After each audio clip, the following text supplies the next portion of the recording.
ആർക്കോഴയുടെ ഓരോ ദിവസവും ഓരോ കൊമ്പുകൾ പുറത്തു വന്നുകൊണ്ടിരിക്കുകയാണ്.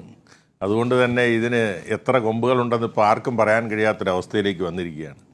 കാരണം ബിജു രമേശ് തന്നെ ഓരോ ഘട്ടങ്ങളിലെ ഘട്ടമായിട്ടാണ് ഇൻസ്റ്റാൾമെൻറ്റ് ബൈ ഇൻസ്റ്റാൾമെൻ്റ് ആയിട്ടാണ് ബിജു രമേശ് ഓരോ വെളിപ്പെടുത്തലുകൾ നടത്തിക്കൊണ്ടിരിക്കുന്നത്.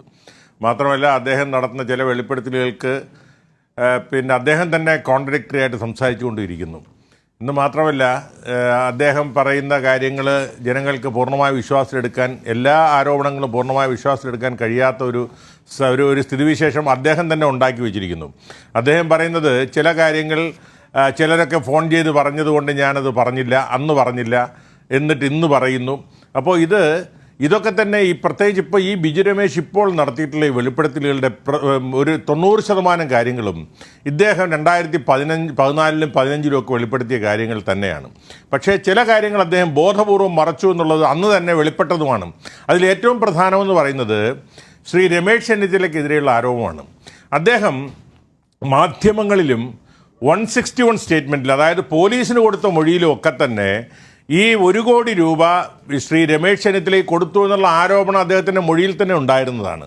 അതുപോലെ തന്നെ VS ശിവകുമാറിന് 25 ലക്ഷവും കെ ബാബുവിന് 50 ലക്ഷവും കൊടുത്തുവെന്ന് അദ്ദേഹം 161 സ്റ്റേറ്റ്മെൻറ്റിൽ പറയുകയും ഇതേ ചാനലിൽ ഞാൻ ഉൾപ്പെടെ പങ്കെടുത്ത ശ്രീ ജേക്കബ് ജോർജ് ഉൾപ്പെടെ പങ്കെടുത്ത ചാനലുകളിൽ അദ്ദേഹം നിരവധി പ്രാവശ്യം പറഞ്ഞു.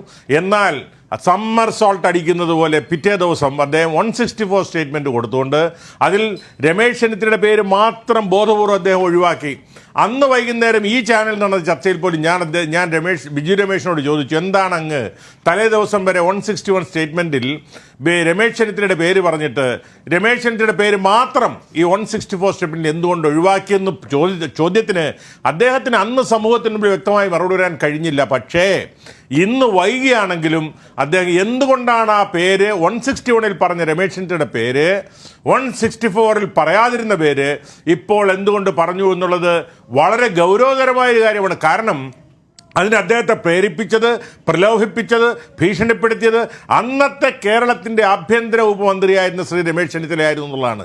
അതങ്ങനെ ഏറ്റവും വളരെ ഗൗരവതരം അത് തന്നെയാണ്. ഒരു പോലീസ് വകുപ്പിൻ്റെ മന്ത്രിയായി ചുമതല വഹിക്കുന്ന, ആഭ്യന്തര വകുപ്പ് മന്ത്രിയായിരിക്കുന്ന ഒരു വ്യക്തി അദ്ദേഹത്തിനെതിരെ 164 സ്റ്റേറ്റ്മെൻറ്റ് കൊടുക്കാൻ കോടതിയിലേക്ക് നടന്ന് നീങ്ങുന്ന ഒരു സാക്ഷിയോട് വിളിച്ച് കാലത്തെ അദ്ദേഹത്തിൻ്റെ ഭാര്യയും ഒരു 2 മണിക്കൂർ കഴിയുമ്പോൾ അദ്ദേഹവും വിളിച്ച് ഭീഷണിപ്പെടുത്തുക എന്ന് പറഞ്ഞു കഴിഞ്ഞാൽ ഒരുപക്ഷെ ഇത് വളരെ ഗുരുതരമായ ഒറ്റ കാരണം കൊണ്ട് തന്നെ ശ്രീ രമേശ് ചെന്നിത്തലയ്ക്കെതിരെ FIR ഇട്ട് പ്രത്യേകമായി കേസ് അന്വേഷിക്കേണ്ട ഒരു സ്ഥിതിവിശേഷം. എന്ന് മാത്രമല്ല, ശ്രീ രമേശ് ചെന്നിത്തലയ്ക്കെതിരെ ശ്രീ ബിജു രമേശ് അന്ന് ആരോപണം ഉന്നയിച്ചപ്പോൾ ഇന്ന് വരെ അദ്ദേഹം ഈ 1 കോടി രൂപ വാങ്ങിച്ചിട്ടില്ല എന്നൊരു നിഷേധ പ്രസ്താവനയോ അല്ലെങ്കിൽ 1 കോടി രൂപയുടെ ആരോപണം ഉന്നയിച്ചതിൻ്റെ പേരിൽ ബിജു രമേശിനെതിരെ ഒരു വക്കീൽ നോട്ടീസ് അയക്കുകയോ കഴിഞ്ഞ 5 വർഷക്കാലമായി ചെയ്തിട്ടില്ല. പക്ഷേ ഇപ്പോൾ ചെയ്യാൻ പോകുന്നതിൻ്റെ കാരണം തെരഞ്ഞെടുപ്പിന് അടുക്കുകയാണ്. ഇനി ചെയ്യാതിരിക്കാൻ നിവൃത്തിയില്ല അദ്ദേഹത്തിന്.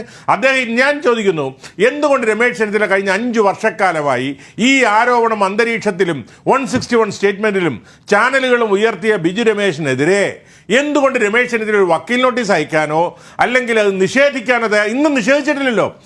താങ്കൾ വിചാരിക്കണോ ആന്റണി രാജു, ഇതിപ്പോ ഒരു വക്കീൽ നോട്ടീസിന്റെ അപ്പുറത്തേക്ക് രമേശ് ചെന്നിത്തല പോകുമെന്ന് താങ്കൾ വിചാരിക്കുന്നു? രമേശ് ചെന്നിത്തല പോകാൻ കഴിയില്ല. അതുകൊണ്ടാണ് അദ്ദേഹം ഇതുവരെ 1 കോടി രൂപ വാങ്ങിച്ചു എന്നുള്ള ആരോപണം നിഷേധിക്കാത്തത്. അതുകൊണ്ട് തന്നെയാണ് 5 വർഷക്കാലമായി നിഷേധിച്ചിട്ടില്ലല്ലോ. ബ്രിട്ടാസ് കഴിഞ്ഞ 5 വർഷത്തെ ഈ ചാനൽ ചർച്ചകളിലോ അല്ലെങ്കിൽ ഈ ആരോപണ ദിവസങ്ങളിലോ രമേശ് ചെന്നിത്തലയോടുള്ള ചോദ്യത്തിന് ഇന്ന് വരെ അദ്ദേഹം 1 കോടി രൂപ വാങ്ങിച്ചു എന്നുള്ള ആരോപണം അദ്ദേഹം നിഷേധിച്ചിട്ടില്ല. അതുകൊണ്ട് തന്നെ ആ ആരോപണം ഇന്നും അന്തരീക്ഷത്തിൽ സത്യമായി നിലനിൽക്കുന്നു. മാത്രമല്ല, ഒരു മുൻ ആഭ്യന്തരമന്ത്രിയായിരിക്കുമ്പോൾ ചെയ്തൊരു കുറ്റമാണ്.